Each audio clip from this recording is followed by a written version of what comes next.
research universities, it started to move up and up. And then it won World War II, so now it can import all these German scientists. And that's why it dominates today. So the best universities in the world are now in America, Harvard, Yale, and Princeton. Okay.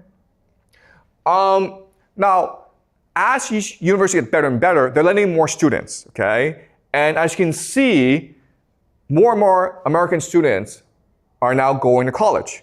Before, in 1940, it was only about 5% of all males who went to university. Today, it's almost, it's 35% basically, okay? So that's a huge step. And you would think that with the increase in college graduates, America would become a much more equal society, right? Well, the opposite has happened, okay? America has become a much more unequal society. This is something called the Gini coefficient, which measures inequality. And as you can see, these past 20 years, it's gone way up. It's among the highest in the world, meaning America right now is one of the most unequal societies in the world, even though over a third of its young people go and graduate from college. This is a graph of social mobility, okay? So the graph, this number shows you if the number of people who are doing better than their parents. As you can see, in the year 1940, most people are doing better than their parents. But over time, it's no one's doing better than their parents, okay? So your generation, you will not do better than your parents, most of you, okay? Income inequality has gone way up in the United States. The top 1% control most of the wealth in the United States, as you can see from this map, okay? So even though America has become wealthier, it's actually going to just the 1%.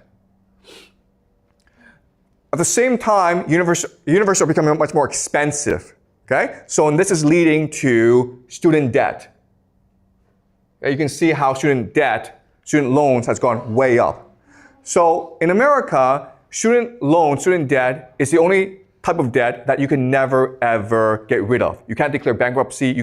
This debt cannot be gotten rid of, okay? When you die, it passes on to your children, okay? So this is a terrible situation for young people in America. This is actually a more stark graph where tuition has gone way up, but wages have stayed pretty stagnant. Okay? And it's leading to depression among teenagers. Okay? And also, the thing about this graph is the middle class and wealthy students are much more likely to be depressed and identify as depressed than poor students. All right? So this is leading to a crisis in America. So what has happened? Well, you have two individuals who create the meritocracy. The first is named James B. Conant, and he was president of Harvard for a couple of decades, and he was a person who brought in the SAT in order to identify scholarship students. And he made Harvard into the best research university in America, okay? And he was determined to make Harvard into the best university in the world, as well as an institution of power in America, meaning that it would now decide who wins and who loses in America. The man who would help him is named Harry Chauncey. He was dean of Harvard, who was in charge of the scholarship program. Then he got a new job at a new organization called ETS. You know ETS because it's Education Testing Services. They're the ones responsible for the SAT, the TOEFL, the AP, the GRE, okay? So these two together create the modern meritocracy. And as you can imagine, because they're both from Harvard, the entire system is set up to benefit Harvard, okay? And guess what, guys? It worked, okay? So in the year 1940, 90% of applicants to Harvard got accepted. Now it's gone way down to 5%, okay? Stanford is even lower, okay? So now it's so hard to get into Harvard. At the same time, look at the cash of Harvard, okay? This is called the endowment. The amount of money they have at Harvard is just ridiculous. They have more money than most countries in the world. Right now, their endowment is about $40 billion. Okay? And it's just the past 30, 40 years. The success of the Harvard alumni is just incredible. The most billionaires in America, Harvard graduates more billionaires than any other place, okay? 127 billionaires in 2024. Second is Stanford, all right? No one else comes close. But not only that, but it's also anyone with over $100 million.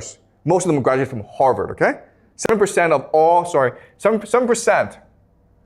all people in America who have over $100 million in net worth graduate from Harvard, okay? Then you have MIT, Stanford, Pennsylvania, Columbia, Yale, Cornell, Princeton. Guess what, guys? Ivy League plus MIT. Okay? Okay, $30 million. Still Harvard is number one, okay? All right? So their graduates are the most successful in America. Okay? But it's not just rich people. It's everyone in the American elite. Okay? Most of them are graduates of the elite universities. Okay? So this is an article in Nature, and they looked at all the elite in America. And what they discovered is most of them went to certain schools, the elite universities, and this is what's causing a lot of political conflict in America today. All right, so let's just look at what they found. The red is Harvard graduates, okay? The green are Harvard plus Ivy League. And as you can see, Harvard is everywhere. Even among generals, admirals, there's Harvard people, okay? They dominate in terms of philosophers and professors, but they're everywhere. Even Pulitzer Prize winners, billionaires, New York Times bestselling authors, Fortune 500 CEOs, federal judges, senators, okay? They're everywhere. And that's the power of Harvard. This is a portion of Harvard graduates compared with the general population. This is the portion of Harvard graduates compared with the elite, okay? You see the contrast. So Harvard and Ivy League dominate America today. Okay? Now, what's amazing is Harvard people don't know if they dominate Harvard. They don't know they're elite. So they did a survey, and so they asked people in these elite organizations, how many people do you think in this organization went to Harvard and other elite universities? So the red is the actual number, the blue is the estimate. So Harvard, Ivy League, don't even know they dominate America. Okay? And you ask them like, no, it's conspiracy theory. No, you're spreading conspiracy theories. We're just average people. There's no way Harvard controls America. All right? Now, as I mentioned, at Harvard, just going to Harvard is not enough. You have to join the elite social clubs, the social secret societies. So at Harvard, there's a place called, at Harvard, everyone wants to join the porcelain club, okay? At Princeton, it's the Ivy Club. Okay? These are secret societies. Oh, they're not really secret, but they're senior societies, okay? They're clubs that everyone wants to join. At Yale, it's Skull and Bones. Okay? Skull and Bones is the most famous college secret society. They're not that secret because they like to brag that they're Skull and Bones. They're so powerful that they produce a lot of presidents, a lot of rich people, okay? 2004, okay? George W. Bush versus John Kerry. Guess what, guys? John Kerry's the Democratic nominee, George Bush is Republican nominee, right? They're both Skull and Bones. They're both Yale Skull and Bones. Okay? So it's a rigged game. Barack Obama, okay? Barack Obama, Columbia, went to Harvard Law School, but he promised hope and change. He told people in 2008 that the game is rigged against them, that he would be their champion, that he would make America more fair, okay? And he won. Why? Because, so this is his book, Dreams My Father. It was a New York Times bestseller. It basically launched his political career. He won because in 2008, the US economy collapsed.